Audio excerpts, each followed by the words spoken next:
தேர்தல் களம் அண்ணா திராவிட முன்னேற்ற கழகத்துக்கும் அண்ணா திராவிட முன்னேற்ற கழகத்தினுடைய தலைமையிலான இந்திய ஜனநாயக கூட்டணிக்கு மிக அற்புதமாக இருக்கிறது. மக்கள் எல்லோரும் ஒரே வார்த்தை என்ன சொல்றாங்கன்னா, இந்த ஆட்சியை அப்புறப்படுத்தணும். என்னதான் கொடுத்தாலும் இந்த ஆட்சி தொடரக்கூடாது. ஏன்னா எங்க சந்ததியே அழிந்து போகும், எங்க கண்ணு முன்னாலே அழிகிறதா நாங்க பார்த்துக்கிட்டு இருக்கோம். இனிமேலும் இது தொடர்ந்தா எங்களுக்கே பாதுகாப்பு இருக்காதுன்னு ஒவ்வொரு குடும்பத்தினுடைய தலைவரும் தலைவியும் பேசுறாங்க. யாரு அதிமுக படுதோல்வி அடையும், திமுக எழுத்து நிக்கிறதுக்கு எந்த சக்திக்கும் தைரியமே இல்லை அப்படின்னு சொல்றாங்க. அதிமுகன்ற கட்சி இல்லைன்னா 2 நாளைக்கு முன்னாடி பேசுறாரு. அதான் அவர் பிரச்சாரம்லாம் ஒன்றும் இல்லை. நேற்று கூட அவர் சிவகங்கை கூட்டத்தில் பேசுறாரு. எல்லாருக்கும் 500 கையில் கொடுத்து அதில் ஏற்றுறாங்க வேனில், அதுலக்கே கூட்டம் ஏற மாட்டேங்குது. இந்த மனுஷனை வாய் போய் பார்க்கறது, இவனை மாதிரி ஒரு ஆள் மோசமானவனை பார்க்கக்கூடாது அப்படின்ற அந்த மக்களுடைய உணர்வு. நான் சொல்லலப்பா, செல்லூர் ராஜு சொன்னா அப்படி இப்படின்னு மரியாதை குறையா பேசினான்னு சொன்னாங்க. அண்ணன் மேலே எங்களுக்கு தனி மரியாதை உண்டு.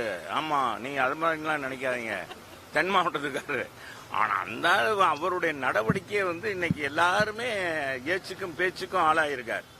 ஏன்னா இந்த கட்சி ஒரு சாதாரண டீ கடைக்காரரை முதலமைச்சராக்கி 3 முறை முதலமைச்சராக்கி சட்டமன்ற உறுப்பினராக்கி பல துறைக்கு அமைச்சராக்கி அழகு பார்த்த இந்த கட்சிக்கு இன்னைக்கு அழிந்துரும் இல்லை அப்படின்னு சொல்ற அளவுக்கு அந்த வாய் வருதுன்னா, இந்த எலும்பில்லாத நாக்கு எப்படினாலும் பேசுன்றதுக்கு ஓபிஎஸும் ஒரு உதாரணம் ஆயிட்டார் பாருங்க. இவரே தான், நான் தான் நடத்தினேன் சென்னை மதுரையில் கூட்டம் முனிச்சாலை ரோட்டில். நாங்கள் டீ கடையே வச்சுருந்தவங்க, என்ன ஸ்டாலின் போய் டீ கடையில் டீ சாப்பிட்ற பெருசா அப்படின்னு இவரே தான் பேசினார். ஸ்டாலினை பற்றி பேசாத பேச்சா, அம்மா இல்லைன்ற உடனே அப்படியே பிளேட்டை மாற்றி போட்டுட்டார். அவ்வளவுதான்.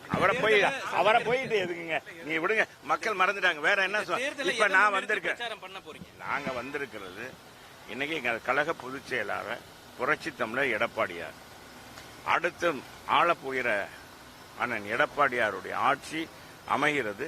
அந்த ஆட்சி அமைகிறதுக்கு பேச்சாளர் இன்னைக்கு பிரச்சாரத்தினுடைய எப்படி வழிமுறையெல்லாம் நடத்தணும், எப்படி அமைக்கணும் அப்படின்றதுக்காக எங்க பொதுச்செயலாளருடைய ஆணைக்கிணங்க எங்களுடைய குழுவினுடைய தலைவர் அண்ணன் நாடாளுமன்ற உறுப்பினர், முன்னாள் சபாநாயகர், முன்னாள் மத்திய அமைச்சர் அண்ணன் தம்பித்துறை அவர்கள் நடத்தினார்கள். அத்தனை குழு உறுப்பினர்களும் கலந்து கொண்டார்கள். நல்ல ஆலோசனை வழங்கியிருக்கிறார். ஒவ்வொரு மாவட்டத்துக்கும் அண்ணனுடைய பொதுச் செயலாளருடைய ஆலோசனை கேட்டு இனி விரைவாக செய்யப்படும். எப்படியெல்லாம் பிரச்சாரங்கள் அமைய வேண்டும், எப்படி நம்முடைய பணிகள் இருக்க வேண்டும் என்பதை சொல்லி,